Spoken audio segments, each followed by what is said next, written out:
dire and like disgusting and ugly and just like.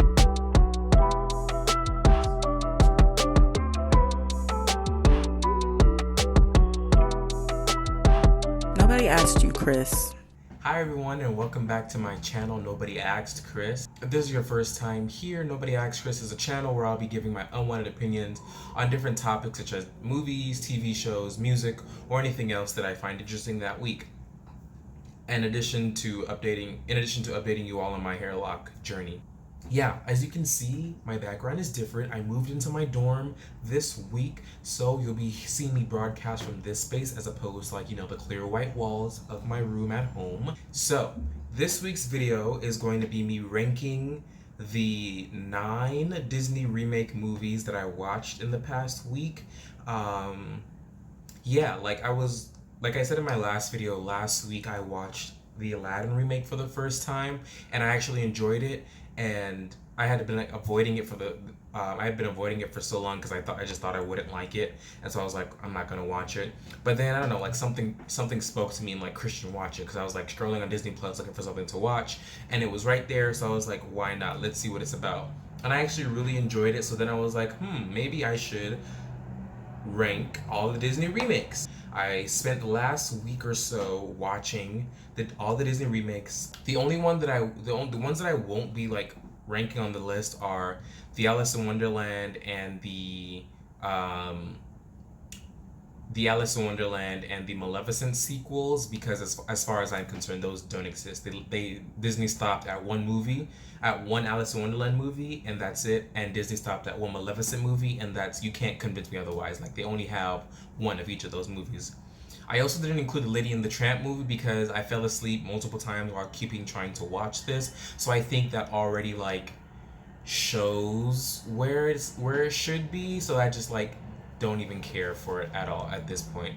But yeah, so let's get into it. So the ninth movie and the last movie is going to be 2019's Dumbo.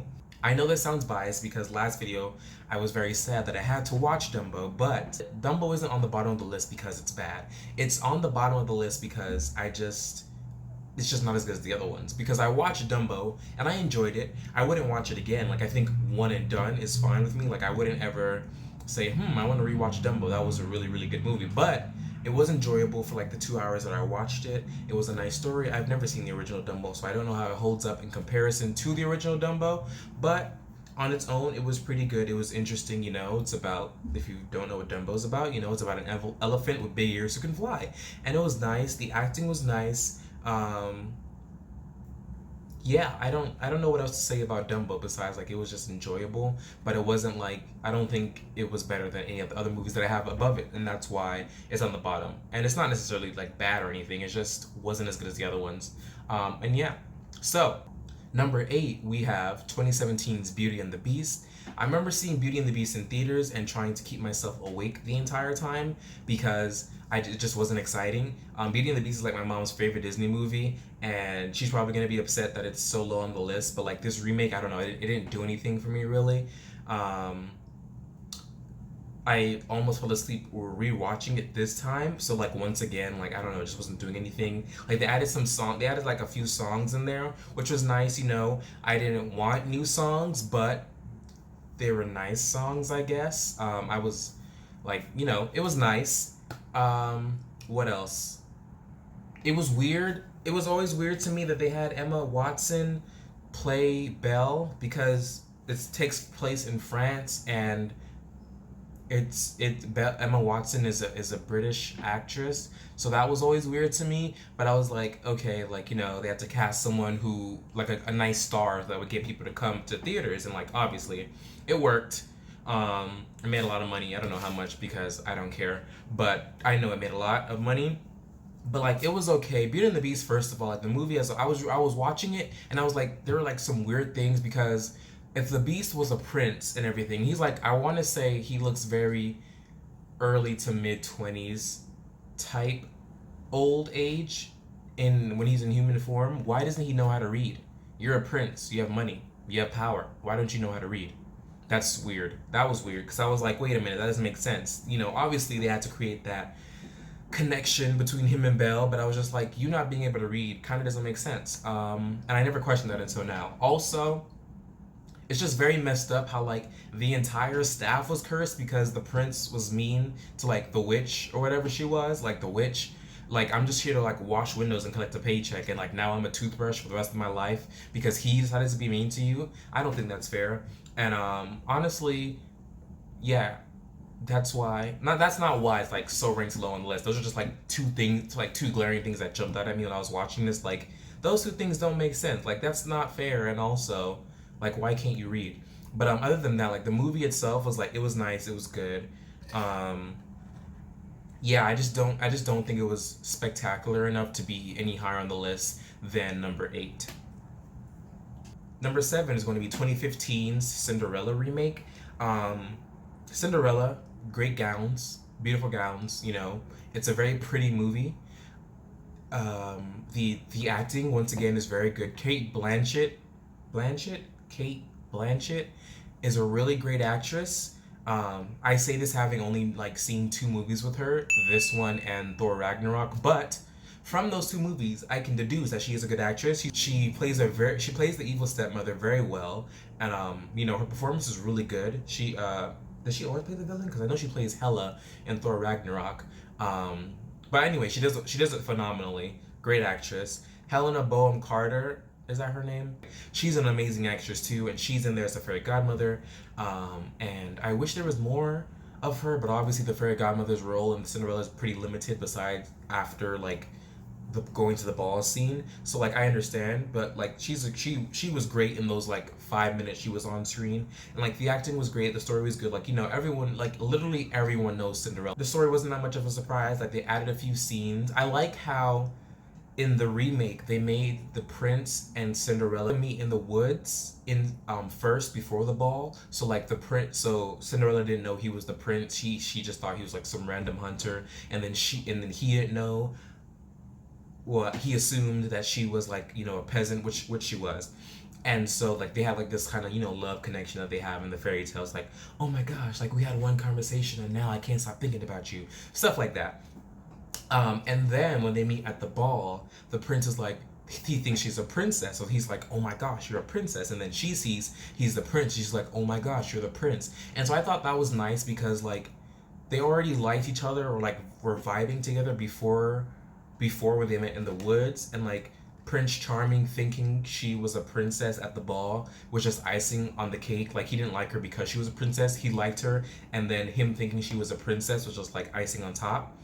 And then she liked him before she knew he was a prince. So I just liked that dynamic of it, so it wasn't just like, oh my gosh, I thought you were a princess and you lied to me, we can never be together. Or, oh, I'm only marrying you because I know you're the prince and stuff. Like, they had that connection beforehand.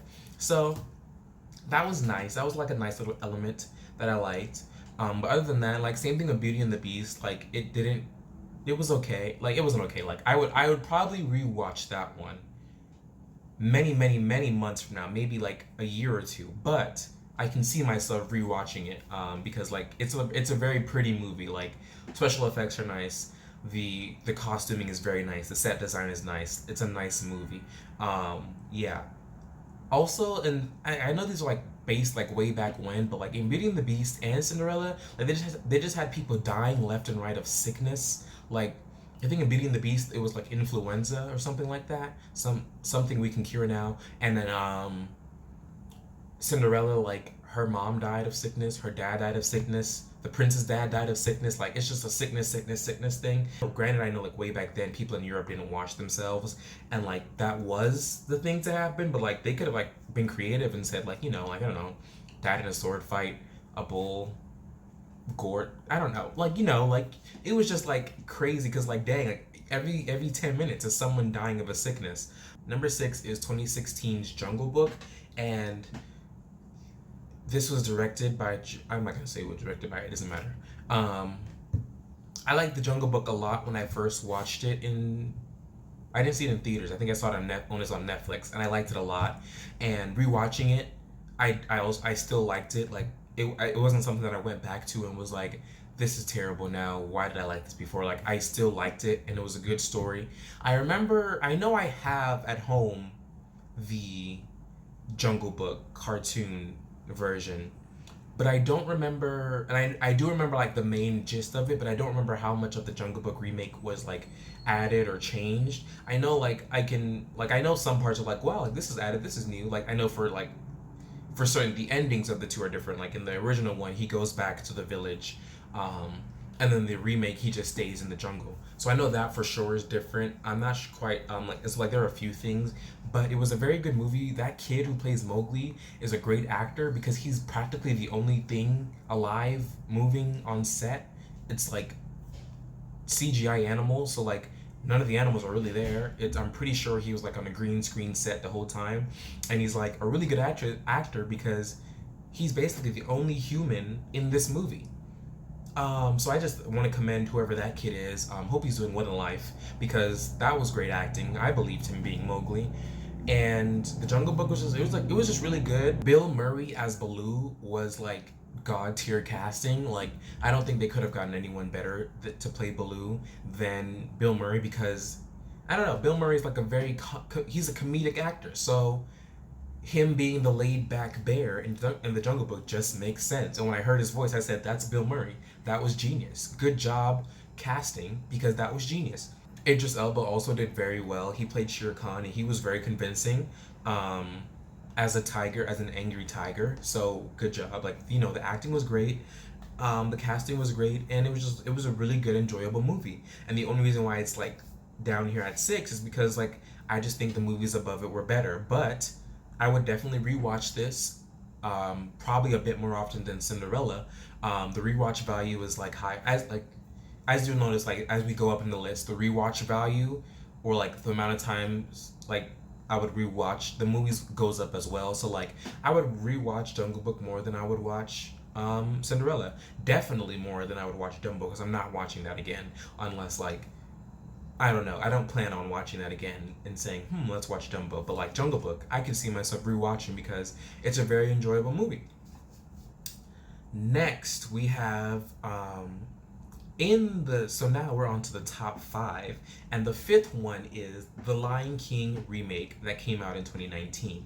Now, this one was hard because I really liked the Lion King original movies, like the first one, even the second one, and like Lion King 1.5. Like I love them. The '90s version of the Lion King is one of, if not, it is my favorite Disney movie because like it's just so good. The soundtrack is good, the story is good. I love lions. It's great. It's amazing. So when they announced the remake, I was like, oh, this is interesting. Like I didn't love it because I already had the original, but like my interest was piqued, and then Beyonce was in it playing Nala, and I was like, now you definitely have my interest because I love Beyonce. So I was like, I'm gonna go see that in theaters. So I saw it in theaters, and I've watched it I've rewatched it already. Like I watched it at home on Disney Plus, so that already is why it's higher than the other ones because the rewatch value is higher. And like I liked it a lot.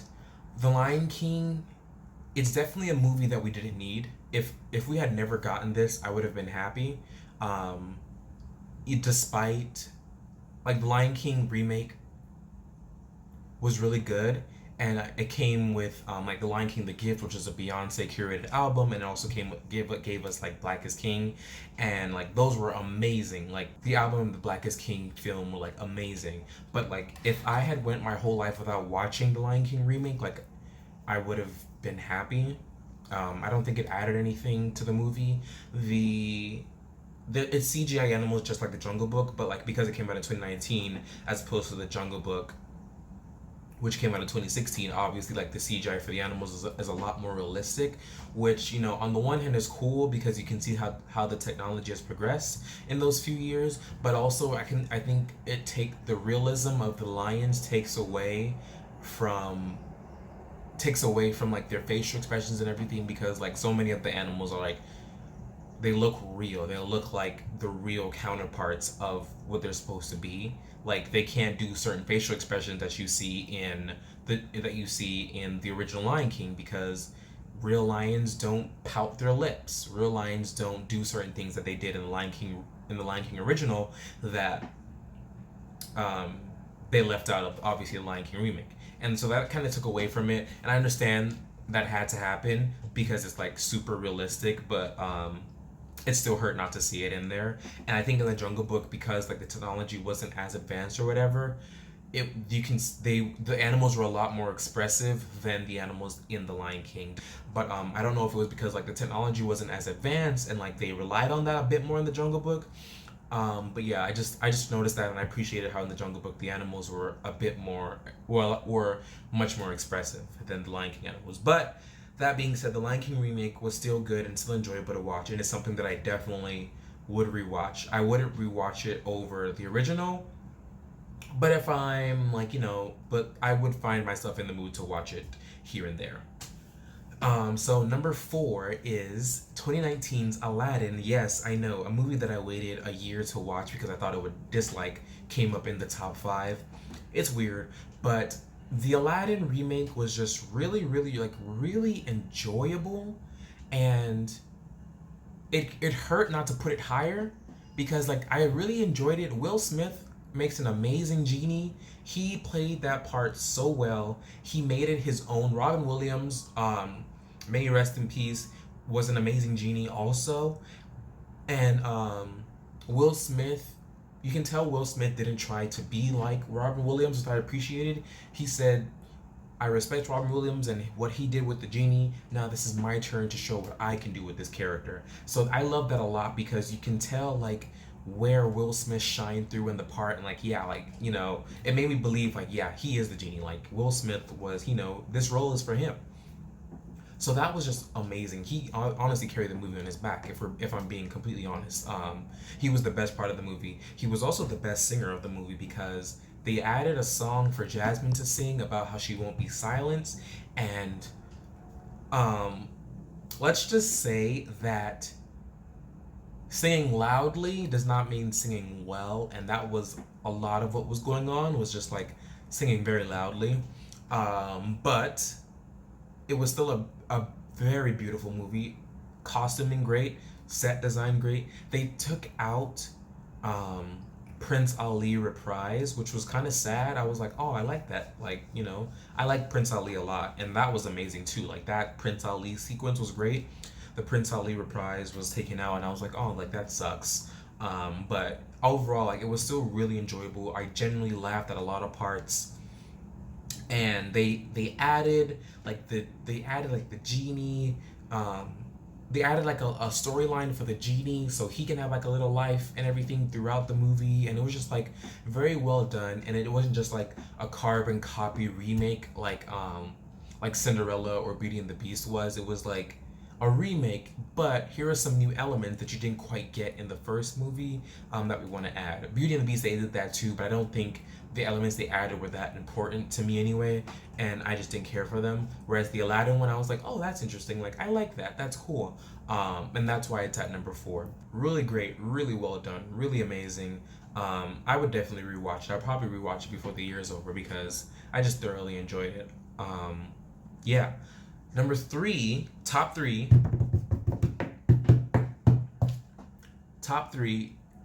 number three, Mulan. I have a video extensively going into the Mulan remake and why I like it, but the Mulan remake was really well done. It's supposed to be much truer to the Chinese legend than the original Mulan is. I don't know how true the remake is to it, but I did enjoy it. The story, the gist of the story is the same. However, because they want to make it more true, they wanted to make it more true to the legend. They obviously added some things, took out some things, like the singing. Like there's no more singing in Mulan because obviously they didn't sing like "I'll make a man out of you" in the legend, or I guess it's not obvious. I don't know. Like I'm assuming so. So like there's no songs being sung in the Mulan remake. I said this in my last video, but like Mulan doesn't feel like the Mulan remake doesn't feel like a Disney movie. It feels like a movie that just so happened to be made by Disney, which do with that information what you will. If you think that's good, great. If you don't, okay. Yeah, so like I enjoyed it a lot. I watched it 3 times. Like to make a video about it, but like I also didn't like hate rewatching it. It was very enjoyable, and yeah, it was just like really good. Yeah, I liked it a lot. I would rewatch it. I spent $3 on it, so I best believe I'm gonna rewatch it. Um, it wasn't worth the $30, by the way, but you can watch my other video to really get into that. Yeah. Number two is Alice in Wonderland that came out in 2010, which I think was the first remake of Disney that like started like the whole remake Disney thing, if I'm not mistaken. Like Alice in Wonderland is the trendsetter. She is that girl. She is like she's basically the Iron like what the Iron Man is for the MCU. That's what Alice in Wonderland is for like the Disney remake universe, because I think she was the first one and like she's just really iconic. Like Alice in Wonderland, and that's probably why like Alice in Wonderland set the tone for remakes in my opinion, because it's so good. Like it's the Alice in Wonderland story that we know or that we think we know, and then like they just flip the original on its head. It's like the characters are there, the story is completely different. Now Alice has been to Wonderland numerous times. She's this prophesized warrior fighting against the Red Queen, who's at war with the entire. She's this prophesized warrior fighting against the Red Queen, who is this tyrant taking over all of Wonderland. Like it's just like really, really, really, really, really good. Like I have no problem whatsoever rewatching Alice in Wonderland, and I got excited thinking how I could rewatch this. It's just really good. The I don't know, like it's just a really great movie. Alice in Wonderland is a great movie, and to have that as the first Disney remake that came out, it's just phenomenal. The second one, the first one is just a really great movie. It's just if you don't like the first Alice in Wonderland, you need to get checked out. You need to get a CAT scan, MRI, just why don't you like a movie that, as in my opinion, redefined remakes, not just Disney, remakes period, because there's no one doing a remake like Alice in Wonderland. No one. No one. And the only one who's doing a remake like Alice in Wonderland and a little bit better than Alice in Wonderland is number one, Maleficent 2014. This is undebatable. This is like undebatable. Like you can say whatever you want about the other movies being better than whatever movies you liked. That you hated Mulan. You think Mulan is worse than Dumbo. You think Cinderella is better than The Jungle Book. That's fine. You're entitled to that opinion. But you can never, never, never, never, never, never, never, never, never, never. But you can never convince me that Maleficent is lower than any of these, because Maleficent, like, she was the second remake. First of all, Maleficent as a villain is iconic. There's no one doing it like Maleficent in the original Disney movie villains. She was upset she didn't get invited to a party, and therefore cursed a baby because she didn't get invited to a party. Like, that's hardcore. That's villainy. That's the evil queen from Snow White could never. Lady Tremaine from Cinderella could never. Scar could never. Like, this woman is petty. And the fact that they made a movie not about Sleeping Beauty but about Maleficent. I'm sorry, we have people in the hallway. The fact that they made a movie about Maleficent made me see where she came from, made me empathize with her on why she created this curse for Aurora, made me see Maleficent fall in love with Aurora throughout the movie, and Maleficent being the one to break the curse that she set on her and not the prince, because she had just met the prince, as opposed to like Aurora knowing Maleficent and Aurora being the only one to like melt Maleficent's stone cold heart after being heartbroken way back when. Like, spectacular writing. First of all, like spectacular writing. Not to mention it's Angelina Jolie playing Maleficent. God tier casting once again. I can't think of anyone else who would play Maleficent better than her. It was just amazing. I found myself rewinding scenes because I was like, let me rewatch that scene, because like it was so convincing and so great. Maleficent is the best Disney remake. Period.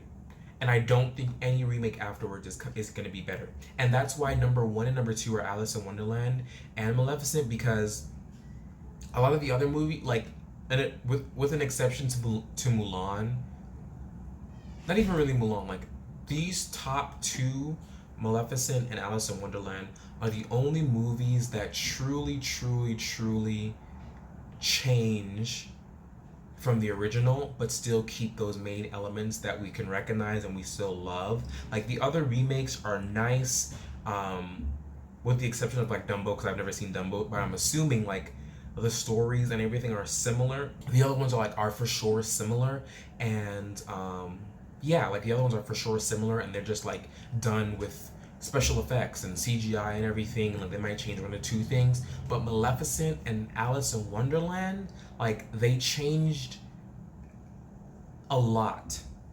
And it wasn't like, why did you change that? Like, oh my gosh, like now, but it was like, wow, like who would have thought this is the direction you could have went with? Like Maleficent and Alice in Wonderland honestly are just like fighting for that top one spot because they're so close. It's not. It's like a one, and then like Alice in Wonderland is right below it, like a hair's away. Honestly, but yeah, I'm sorry. Maleficent takes the cake. That is the best Disney remake. Let me pretend it exists for a minute. The Maleficent sequel is weird and strange because it gave us what we wanted, but not what we needed. And I guess when I say we, I mean me, because I don't know how anyone else feels about it. But when I finished Maleficent, I was like, I want more. This was great. I want more like this. And then the sequel gave us that. And like, I wanted that, but with the story and how basically they demolished all the character growth that Maleficent went through in the first movie, for the sake of a plot, and then some of the motives of the characters were just like dumb. It wasn't what I needed. It was what I wanted more Maleficent, but this second movie wasn't what I needed. So I should have just shut my mouth and been happy with the first one. Alas, Michelle Pfeiffer was in the second one, so I hear people love her a lot. She's very old, but like she's from the olden days of her. I don't know how to say this. Like she's a very iconic person from way back before I was born. So like I can recognize how having her in the movie is like, oh my gosh, like Michelle Pfeiffer. I've only seen like 2 movies with her, and like the sequel of Maleficent and the sequel of Ant-Man and the Wasp. That's it. I think I've seen with Michelle Pfeiffer. But like I know people like love her and like love her work, and from what I know, from what I've seen, she's a talented actress. So like that was probably a plus of the sequel. Not to mention like more Angelina Jolie. But the sequel was just bad, and that's why it shouldn't even make the list. Like, I will never rewatch it again. Alice in Wonderland sequel, I will never rewatch it again. It was, Pink gave us that one song. What's the one song on Pink? I don't even know. But I know Disney Channel played it a lot. But yeah, those are my rankings of the top 9 Disney remakes, with the exclusion of the sequels to Maleficent and Alice in Wonderland, and the exclusion of Lady and the Tramp. Comment below, what do you think the best Disney remake is? If it's not Maleficent, I will just like your comment and say, comment what you think comment what you think the best Disney remake has been so far, and if you think any of the ones coming up will top these ones that have been made. If you liked this video, make sure to subscribe if you haven't subscribed to my channel already. If you liked this ranking, check out my other ranking videos as well as my review videos. If you're interested in how and why I started my unlock journey, check out those videos, and see you all next week. Also, if you can see this amazing painting, all of these paintings in the background are done by my old roommate from my first year named Trent Davis. He's an amazing artist. He has an art page, and he does do commissions, and he does very well. And he's the reason why my walls aren't bare, if I'm being honest, because like 90% of my decorations are paintings by him, and they're so well done. I have like a Game of Thrones painting. I have a Avatar: The Last Airbender painting. I have One Punch Man painting. I have like there's these random doodle illusion paintings and just like different paintings that I have, and like so he does really great art. And for those of you who are moving into your dorms or your apartments or just moving period, and I know those walls are bare and like disgusting and ugly and just like no flavor whatsoever, go to Art by Trent _ on Instagram, give him a follow, check out his work, and commission something. He has nothing to do. School hasn't started yet. Why wouldn't he? Just do it. Why not? Like, support small artists. Support good small artists that will change your wall decoration life forever. Um, so yeah, thanks for tuning into my video. See you next week.